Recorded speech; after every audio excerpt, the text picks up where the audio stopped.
কোনো সংকট আসলে আমরা তখন করণীয় নিয়ে চিন্তা করি, কিন্তু সংকট আসার আগে যদি করণীয়গুলোর প্রতি মনোযোগ দিতাম তাহলে সংকটটা হয়তো এতটা প্রকট হতো না। স্বাভাবিকভাবে আমরা হামটা কিভাবে নিয়ন্ত্রণ করি? স্বাভাবিকভাবে হাম নিয়ন্ত্রণ করার গুরুত্বপূর্ণ ধাপ হচ্ছে টিকাদান।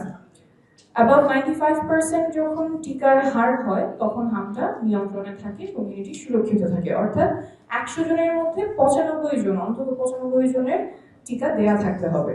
তাহলে এই ক্ষেত্রে অবশ্যই মনিটর করতে হবে কোন জায়গায় এই রেটটা কমে যাচ্ছে, কোথাও কি 95 নিচে নামছে কিনা, এবং সেটা প্রথম ডোজের ক্ষেত্রে নাকি দ্বিতীয় ডোজের ক্ষেত্রে। যখন আমরা এটা মনিটর করতে পারবো তখন আমরা সেটার জন্য কারেক্টিভ মেজার্স নিতে পারবো। সেটা কি ভ্যাকসিন হেজিটেন্সির জন্য হচ্ছে, যে মিসইনফরমেশনের কথাগুলো বললেন সে কারণে হচ্ছে, নাকি সাপ্লাই নাই। কিন্তু আমি যদি এতটুকু ট্র্যাক না করতে পারি আমার ভ্যাকসিনেশনের হার কতখানি, কোথায় কমে যাচ্ছে, কোন পকেটসগুলোতে আন্ডার ইমিউনাইজড মানুষ বেড়ে যাচ্ছে, তাহলে কিন্তু আমরা তখন প্রতিকারের জায়গায় অনেকখানি পিছিয়ে যাব। তাহলে একদিকে আমার যেমন ভ্যাকসিনেশনটা রাখতে হবে মোর দ্যান 95%, তার পাশাপাশি নিয়মিত সার্ভেল করা লাগবে। কারণ কারো যদি হাম হয়ে যায় তাহলে যাতে দ্রুত শনাক্ত করে তাকে আইসোলেট করে ফেলা যায়, খুব বেশি যাতে হামটা না ছড়ায়। তো এই দুইটা কার্যক্রম পাশাপাশি চলতে থাকার কথা, এবং আমাদের জনস্বাস্থ্যের কাঠামো কতখানি মজবুত সেটার উপরে নির্ভর করবে আসলে হাম যখন একজনের হচ্ছে সেটা কি 2, 3, 4 জনে ছড়াচ্ছে নাকি 15 জনে ছড়িয়ে যাচ্ছে। এবং এবার আউটব্রেকটা কিন্তু আমাদেরকে একেবারে চোখে আঙুল দিয়ে দেখিয়ে দিয়েছে যে আমাদের জনস্বাস্থ্যের কাঠামো কতখানি দুর্বল। যে কোনো আউটব্রেকে তথ্য খুব গুরুত্বপূর্ণ হয়। জনগণ কি শঙ্কিত হবে নাকি আশ্বস্ত হবে সেটা নির্ভর করবে কতখানি মানসম্মত তথ্য আমাদের যারা রেসপন্সিবল আছেন তারা দিতে পারছে। আউটব্রেকটা নিয়ন্ত্রণ কতখানি হবে সেটাও ডিপেন্ড করবে তথ্যের উপর, এবং চিকিৎসাটা কতখানি সমন্বিতভাবে দেওয়া যাবে সেটাও নির্ভর করবে তথ্যের উপর। তো এই তিনটা কাজের ক্ষেত্রে আমরা কোথায় আছি? সাধারণত যখন আমরা শুনতে পাবো যারা দায়িত্বশীল আছেন, মন্ত্রণালয়ে যারা আছেন তাদের কাছ থেকে যে এতজন বাচ্চা হামে আক্রান্ত হয়েছে, তার মধ্যে এতজন সুস্থ হয়ে গেছেন, এতজন আনফরচুনেটলি পাসড অ্যাওয়ে, বাট আমরা XYZ মেজার্স নিচ্ছি, এই তথ্যটা কি আমাদের কাছে আছে?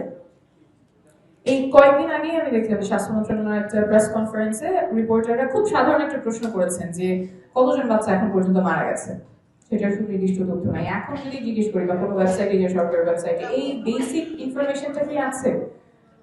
কতজন আক্রান্ত, কতজন সাসপেক্টেড, কতজন কনফার্ম, কতজন বাচ্চা মারা গেছে, এই তথ্যটাই নাই। তাহলে তো কেস ম্যাপিং, কন্ট্যাক্ট ট্রেসিং মনে হচ্ছে যে খুবই অ্যাডভান্স সায়েন্স, কিন্তু আসলে তো তা না।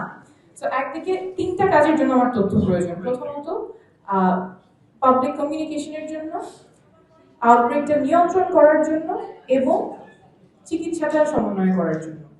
আউটব্রেক নিয়ন্ত্রণে কিভাবে তথ্য হেল্প করবে? কোন বাচ্চাটা হামে আক্রান্ত হচ্ছে, কোন জায়গায় হচ্ছে, কোন লোকেশনে হচ্ছে, এবং কার কাছ থেকে সেটা এসেছে। আমার কেস ম্যাপিংটা করার প্রয়োজন, কন্ট্যাক্ট ট্রেসিং করার প্রয়োজন, যাতে করে যার কাছ থেকে হাম এসেছে সেটা আমরা বুঝতে পারি, এবং কোন কোন বাচ্চা এক্সপোজড হয়েছে বা কার কার সাথে সংস্পর্শে এসেছে, যাতে করে তাদেরকেও আমরা সুরক্ষার বলয়ে নিয়ে আসতে পারি, সেটা জানার জন্য এই তথ্যগুলো প্রয়োজন হবে। কিন্তু আমার কাছে এখন বেসিক মর্টালিটির ডেটাই নাই।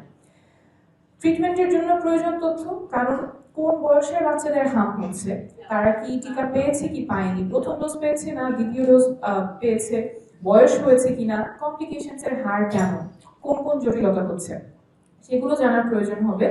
না হলে দেখা যাবে আমরা ভেন্টিলেটর বলছি কিন্তু আসলে আইসিইউতে কতজন বাচ্চার প্রয়োজন এবং কোন কোন জায়গায় প্রয়োজন সেটা আমরা ম্যাপ করতে পারবো না, এবং প্ল্যানিং এর ক্ষেত্রেও সমন্বয় হবে না। যেটা আমরা শুনছিলাম যে টিকা আছে কিন্তু সিরিঞ্জ নাই, তো এটা কিভাবে, মানে এটা তো হতে পারে না। একটা আমি যদি টিকা কার্যক্রম দিই, আমার তো এই সব কিছু একসাথে প্ল্যানিং করে আসার কথা। তো এই যে সমন্বয়হীনতা, it is not just inefficiency, it is governance failure and it does cost life. So এই যে বিভিন্ন ধাপে inefficiency, mismanagement and governance failure, সেখানে ভুক্তভোগী হচ্ছে কিন্তু সাধারণ জনগণ। ইয়ার আউটব্রেকে খুব গুরুত্বপূর্ণ হচ্ছে স্ট্রং পাবলিক